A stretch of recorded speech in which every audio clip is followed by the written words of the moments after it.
మత్స్య దినోత్సవ సమావేశానికి పుంగనూరు నియోజకవర్గ టీడీపీ ఇన్ఛార్జ్ చెల్ల రామచంద్రారెడ్డిని ఆహ్వానిస్తూ నేడు పత్రికా విలేకరుల సమావేశంను పుంగనూరు శ్రీ వెంకటేశ్వర మత్స్య సహకార సంఘం అధ్యక్షులు కృష్ణమూర్తి సభ్యుల ఆధ్వర్యంలో నిర్వహించడం జరిగింది.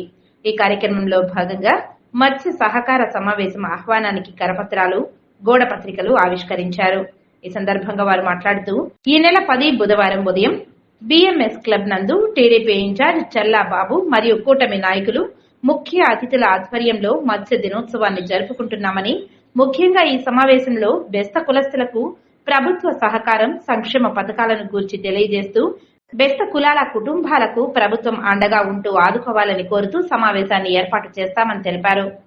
కొత్త పార్టీ, కూటమి పార్టీ, బీజేపీ, జనసేన, తెలుగుదేశం ఖచ్చితంగా ఈ మత్స్యకారుల సంఘాలకి, ఈ చేపలు పట్టే వాళ్ళకి, మొత్తము బీసీ సంఘాలకి, వీళ్ళంతా కూడా ఈ కూటమి ప్రభుత్వం ఖచ్చితంగా న్యాయం చేస్తుందని మేము ఈరోజు మీడియా పరంగా తెలియజేస్తున్నాం. అదేవిధంగా దీంట్లో పేద ప్రజలు చాలామంది ఉన్నారు.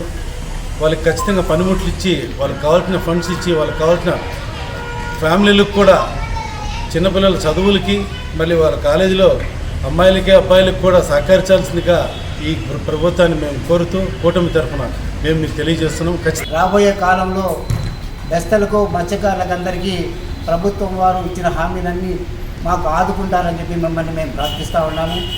అదే కాకుండా మహిళా సొసైటీలకు కూడా డబ్బులు ప్రభుత్వం గతంలో ఇచ్చేది తెలుగుదేశం పార్టీలో, ఇప్పుడు ఉన్నటువంటి ఈ ప్రభుత్వము కార్పొరేషన్ ఏర్పాటు చేసింది, కానీ ₹1 కూడా మాకు విడుదల చేయలేదని చెప్పి ఈ సందర్భంగా మేము చెల్లా రామచంద్రారెడ్డి గారికి విన్నవించుకునేదానికి ఇక్కడ ఒక సమావేశం ఏర్పాటు చేసినాము. 10వ తారీఖు నాడు ఈ సమావేశానికి మా మీద దయతో మీరు హాజరవుతారని చెప్పి మిమ్మల్ని ప్రార్థిస్తూ ఉన్నాము. మాకు ప్రభుత్వం వారు తీవ్రంగా నష్టం చేసినారు.